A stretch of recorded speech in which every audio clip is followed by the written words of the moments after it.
Hi guys, welcome back to MSF. எல்லாரும் எப்படி இருக்கீங்க? நல்லா இருக்கீங்களா?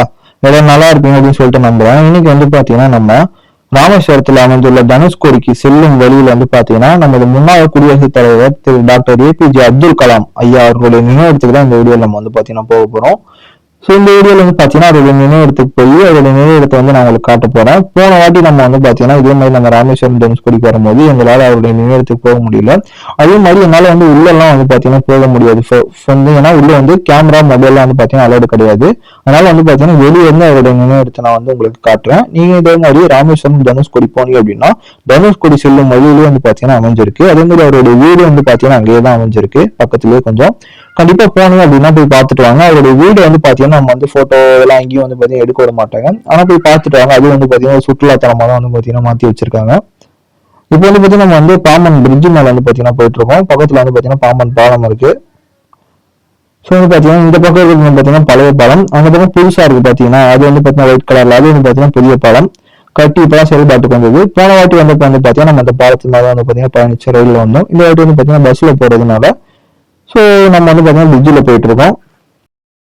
இந்தியாவுடைய மிசைல் மான் அப்படின்னு பாத்தீங்கன்னா டாக்டர் ஏபிஜே அப்துல் கலாம் பாத்தீங்கன்னா எல்லாரால் அழைக்கப்பட்டாரு. அது மட்டும் இல்லாம இந்தியாவில் இருக்கக்கூடிய SLV-3 ராக்கெட், அக்னி, பிருத்திவி, அப்புறம் பாத்தீங்கன்னா நாக், ஆகாஷ் போன்ற ஏவுகணைக்கு பாத்தீங்கன்னா தலைமையேற்று அதோட ஏவுகணைக்கு வளர்ச்சிக்கு பாத்தீங்கன்னா நிறைய உதவி இருக்காரு.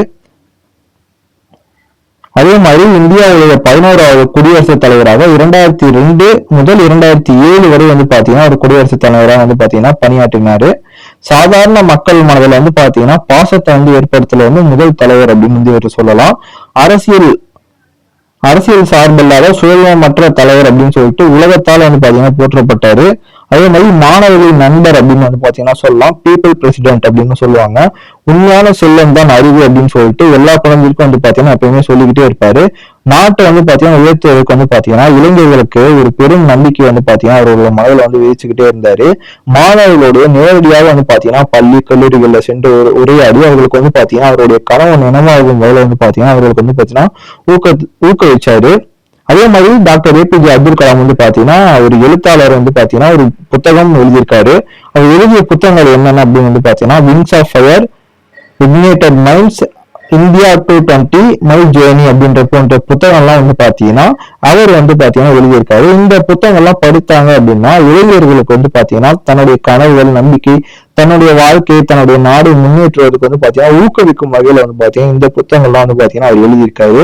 அது மட்டும் இல்லாம டாக்டர் ஏபிஜே அப்துல் கலாம் பாத்தீங்கன்னா எளிமையின் உருவம் அப்படின்னு சொல்றாங்க. அவர் இந்தியாவுடைய குடியரசுத் தலைவராக இருந்த போதும் பாத்தீங்கன்னா மிகவும் எளிமையாக ஒரு தன் வாழ்க்கையை வாழ்ந்த மனிதர். தன் சம்பளத்தை பாத்தீங்கன்னா பெரும்பாலும் பாத்தீங்கன்னா அவர் தானே எடுத்துக்காம அறக்கட்டளைகள் இருக்கும் பாத்தீங்கன்னா அவங்களுக்கு பாத்தீங்கன்னா வழங்கிடுவாரு. அதே மாதிரி அவர் தன்னுடைய வாழ்க்கையை பெரிய உயர்ந்த பதவியில் இருந்த போதும் பாத்தீங்கன்னா பொறுமையா, தாழ்மையோடு, அன்போடு எல்லாத்துக்கிட்டையும் பாத்தீங்கன்னா பழகுவாரு. போல பாத்தீங்கன்னா இஸ்ரோல இந்தியாவோட வளர்ச்சிக்காக, விண்வெளி பாதுகாப்புக்காக பாத்தீங்கன்னா கிட்டத்தட்ட 40 வருஷம் பாத்தீங்கன்னா பணியாற்றி இருக்காரு.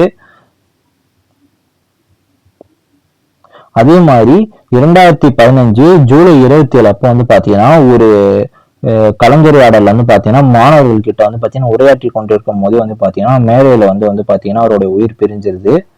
பணி செய்யும் போதே உயிர் நீங்க வேண்டும் என்ற அவருடைய விருப்பம் பாத்தீங்கன்னா நிஜமானது. ஸோ 2020 பாத்தீங்கன்னா இந்தியா ஒரு மேம்பட்ட நாடாக, ஒரு வல்லரசாக இருக்கணும் அப்படின்றது அவருடைய கனவு. ஏன்னா 2020 அப்படின்னு அவர் குறிப்பிடுறது பாத்தீங்கன்னா ஒரு இளைஞன் பாத்தீங்கன்னா சராசரியா ஒரு வயது 20 எட்டும் போது ஒரு இளைஞன் எல்லாருடைய ஒரு இளைஞனோட ஒரு அறிவு பாத்தீங்கன்னா இந்த ஒரு நாட்டுக்கு பாத்தீங்கன்னா தேவை. ஒரு 2020 இந்த 20 பாத்தீங்கன்னா ஒரு பேஸ் பண்ணி ஒரு இளைஞன் பாத்தீங்கன்னா 20 வயதானதும் பாத்தீங்கன்னா ஒரு இளைஞன் முழுமையடைகிறான். அந்த மாதிரி 2020 அப்போ பாத்தீங்கன்னா இந்தியா ஒரு வல்லரசு ஆகணும் அப்படின்னு பாத்தீங்கன்னா அவர் ரொம்ப கனவு கண்டாரு. அதே மாதிரி அதற்குண்டான நிறைய பணிகளும் நாட்டு மக்களுக்கு தேவையான அனைத்து நன்மைகளும் பாத்தீங்கன்னா ஏராள நன்மைகளும் பாத்தீங்கன்னா அவர் செஞ்சிருக்காரு. அதே மாதிரி அமெரிக்கா, சீனாக்கு இணையான பாத்தீங்கன்னா நம்ம இந்தியா பாத்தீங்கன்னா உயர்த்தியிருக்காரு. அவர் ஏவுகணை மனிதன் அப்படின்னு சொல்லுவாங்க. அதே மாதிரி காலால் நிறைய மாணவர்கள்லாம் பாத்தீங்கன்னா கால் இழந்து நடக்க முடியாம இருப்பாங்களா, அவங்களுக்கு பாத்தீங்கன்னா எளிமையான வகையில பாத்தீங்கன்னா செயற்கை கால்லாம் பாத்தீங்கன்னா செஞ்சு அது அருமையான வகையில பாத்தீங்கன்னா பொருத்திருக்காரு. அவருடைய வீடு வந்து பாத்தீங்கன்னா ராமநாதபுரம் மாவட்டத்துல தான் இருக்கு. நீங்க போனீங்கன்னா கண்டிப்பா போய் பாருங்க. ஒரு எளிமையான வாழ்க்கையை வந்து பாத்தீங்கன்னா வாழ்ந்திருப்பாரு. ஸோ இப்போ வந்து பாத்தீங்கன்னா நம்ம அவருடைய நினைவிடத்துக்கு வந்துட்டோம். இதுதான் வந்து பாத்தீங்கன்னா அவருடைய நினைவிடம். வெளியே வந்தோம் அப்படின்னா வந்தோடனே வந்து பாத்தீங்கன்னா இங்க வந்து கல்வெட்டு வந்து பாத்தீங்கன்னா பொறிச்சிருக்காங்க. இங்க பாருங்க, இந்திய நாயகன் அப்படின்னு சொல்லிட்டு டாக்டர் பாரத ரத்னா விருது வந்து பாத்தீங்கன்னா அப்துல் கலாம் அவர்களுக்கு வழங்கப்பட்டிருக்கு. ஸோ இதான் வந்து பார்த்தா அவருடைய நினைவிடம். என்ட்ரன்ஸ் வந்து இந்த பக்கம் இருக்கும். நம்ம போனோம் அப்படின்னா நம்ம உள்ள போகும்போது நம்மள்ட்ட இருந்து போன், கேமரா எல்லாத்தையும் வந்து பாத்தீங்கன்னா வாங்கி வச்சிருவாங்க. உள்ள எதுவுமே அலோடு கிடையாது. உள்ள போய் பாருங்க, ரொம்ப நல்லா இருக்கும். ஸோ ஸ்டார்டிங் அவரை இங்க வந்து பாத்தீங்கன்னா அடக்கம் பண்ணும்போது இந்த இடத்துல வந்து எந்த ஒரு இதுவுமே இல்லை. அதுக்கப்புறம் வந்து பாத்தீங்கன்னா சென்ட்ரல் கவர்மெண்ட் வந்து கையில் எடுத்து இதை வந்து பாத்தீங்கன்னா இப்போ சென்ட்ரல் கவர்மெண்ட் தான் வந்து பாத்தீங்கன்னா பராமரிச்சுட்டு வராங்க. அதனால வந்து பாத்தீங்கன்னா உள்ள வந்து பாத்தீங்கன்னா ஃபுல் செக்யூரிட்டி ரொம்ப இதா இருக்கும். இதுக்கு ஆப்போசிட் சைட்ல இந்த பக்கம் வந்து பாத்தீங்கன்னா ஊர் அமைஞ்சிருக்கும். அந்த ஊருக்குள்ள போனோம் அப்படின்னா டாக்டர் ஏபிஜே அப்துல் கலாம் அவர்களுடைய வீடு இருக்கும். அந்த வீடையும் போய் பாருங்க. அவருடைய வீடு எவ்வளவு சின்ன வீடா இருக்கு அப்படின்னு பாருங்க. அந்த படிக்கட்டுலாம் வந்து ஏறி போற மாடியில இருக்கும் கரெக்டா. அவருடைய வீடு, அவர் என்ன பொருட்கள்லாம் பயன்படுத்தினாரு, சின்ன வயசுல எப்படி இருந்தாருன்னு சொல்லிட்டு அவருடைய வாழ்நாள் எப்படி கழிச்சாரு அப்படின்றத அந்த இடத்துல வச்சிருப்பாங்க. அவர் வீடை போய் பாருங்க. இந்தியாவோட ஒரு குடியரசுத் தலைவராக இருந்த அவர் வந்து பாத்தீங்கன்னா அவருடைய வாழ்க்கையை வந்து எவ்வளவு எளிமையா வந்து பாத்தீங்கன்னா அந்த வீட்டுல வந்து பாத்தீங்கன்னா வாழ்ந்திருப்பாரு அப்படின்னு பாருங்க. இன்னமும் வந்து பாத்தீங்கன்னா அவருடைய அண்ணனும் யாரோ அவங்க ரிலேட்டிவ் வந்து பாத்தீங்கன்னா கீழே அவங்க அந்த வீட்டுக்கு கீழே வந்து கீழே கிரவுண்ட் ஃப்ளோர்ல ஒரு வீடு இருக்கும், அங்கதான் வந்து பாத்தீங்கன்னா இருக்காங்க. ஸோ மேலே வந்து பார்த்தீங்கன்னா அவருடைய வீடு வந்து ஒரு சுற்றுலாத்தனமாக மாற்றி வந்து பார்த்தீங்கன்னா வச்சிருக்காங்க. காலையில் வந்து பார்த்தீங்கன்னா ஒரு 10 மணி போல ஓப்பன் அப்படின்னு நினைக்கிறேன். ஸோ ஈவினிங் அதே மாதிரி 5, 6 வந்து பார்த்தீங்கன்னா க்ளோஸ் பண்ணிடுவாங்க. இதே மாதிரி அவருடைய நினைவிடமும் அப்படிதான். காலையில வந்து பாத்தீங்கன்னா ஒரு 10 o'clock மேல வந்து பாத்தீங்கன்னா ஓபன் பண்ணுவாங்க. ஸோ ஈவினிங் ஆயிடுச்சு அப்படின்னா வந்து பாத்தீங்கன்னா க்ளோஸ் பண்ணிடுவாங்க. இந்த பக்கம் தான் இந்த என்ட்ரன்ஸ் சென்டர்ல போனீங்க அப்படின்னா. ஸோ வந்து பார்த்தீங்கன்னா உள்ளே வந்து செக்யூரிட்டி கார்டெலாம் இருப்பாங்க. அதனால நீங்கள் ஃபோன்லாம் எடுத்துகிட்டு போக அலோடு கிடையாது. ஸோ இங்கே பாருங்கள் உள்ளே நடந்து வராங்க பாருங்கள். ஆனால் ஓப்பனாக தான் இருக்கும் சுற்றி. இந்த இதுக்குள்ளெல்லாம் போனோம் அப்படின்னீங்கன்னா நீங்கள் பில்டிங்குள்ளெல்லாம் போனோம் அப்படின்னா ஸோ வந்து ஃபோன்லாம் எடுத்துகிட்டு போக முடியாது. ஸோ நம்ம உள்ளெல்லாம் போனோம்னா இங்கே வந்து உட்காரலாம். ஸ்லிப்பர்லாம் வந்து பார்த்தீங்கன்னா வெளியே ரிமூவ் பண்ணிட்டு போனோம். அங்கே தனியாக வந்து ரேக் வச்சுருப்பாங்க. இந்த இருக்கு பாருங்கள், இந்த ரேக்கில் நம்ம வச்சுட்டு போயிடணும்.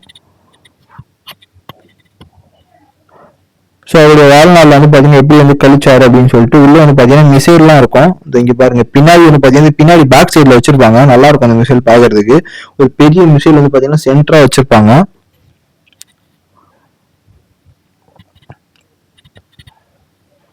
போனீங்க அப்படின்னா கண்டிப்பா வந்து பார்த்தீங்கன்னா போய் பாருங்க.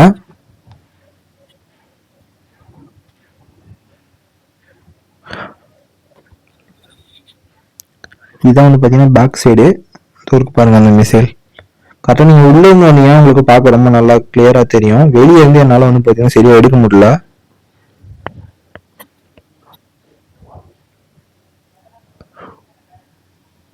ஸோ இப்போ உங்களுக்கு காட்டணும் அப்படின்றதுனால தான் வந்து பார்த்தீங்கன்னா நான் வெளியே நின்று பேக் சைடில் வந்து பார்த்தீங்கன்னா ஃபோன் வச்சு எடுத்துட்டு இருக்கேன்.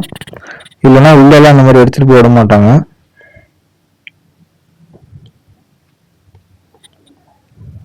அதே மாதிரி இந்த அவர் நினைவிடத்துக்கு பக்கத்துலேயே கொஞ்சம் முன்னாடி போனீங்க அப்படின்னா ஒரு புக் ஷாப் ஒன்று இருக்கு. அதே மாதிரி அங்கே போனீங்க அப்படின்னா அவர் எழுதின புக்கு வந்து பார்த்தீங்கன்னா நிறைய இருக்கும். அவர் சம்மந்தப்பட்ட எல்லா விதமான பொருட்களும் வந்து பார்த்தீங்கன்னா இது பக்கத்துலேயே வந்து பார்த்தீங்கன்னா ஒரு கடை இருக்கு. டாக்டர் ஏபிஜே அப்துல் கலாம் புத்தகம்னு சொல்லிட்டு நாங்கள் போன தடவைக்கு ஒரு தடவை போனோம்னு பார்த்தீங்கன்னா அப்போ அவங்க போனப்போ ஓப்பன் பண்ணியிருந்தாங்க. இப்போ வந்து பார்த்தீங்கன்னா அந்த கடை இருக்கு. ஸோ உங்களுக்கு ஏதாவது தேவை அப்படின்னா டாக்டர் ஏபிஜே அப்துல் கலாம் பற்றி தெரிஞ்சுக்கணும் அப்படின்னா இந்த கடைக்கு போனீங்கன்னா அவர் சம்மந்தப்பட்ட புத்தகம் உங்களுக்கு என்னதான் வேணுமோ அந்த கடையில் வந்து பார்த்தீங்கன்னா கிடைக்கும். உங்களுக்கு வேணுன்றதெல்லாம் நீங்கள் வந்து பார்த்தீங்கன்னா அங்கே வாங்கிக்கலாம். ஸோ இந்த வீடியோ கூட முடிய போகுது. தெரிஞ்ச இந்த வீடியோ வந்து பார்த்தீங்கன்னா உங்களுக்கு பிடிச்சிருக்கும் அப்படின்னு சொல்லிட்டு நம்புறேன். இதே மாதிரி வந்து பார்த்தீங்கன்னா தொடர்ந்து உங்களுக்கு நிறைய வீடியோ வரணும் அப்படின்னு நினைச்சீங்கன்னா நம்ம சேனல் வந்து பார்த்தீங்கன்னா சப்ஸ்கிரைப் பண்ணி ஷேர் பண்ணி லைக் பண்ணிடுங்க. அந்த பெல் ஐக்கான் நான் வந்து பார்த்தீங்கன்னா ஆன்ல வச்சுங்க. அப்போதான் நம்ம போகிற வீடியோலாம் வந்து பார்த்தீங்கன்னா தொடர்ந்து வரும்.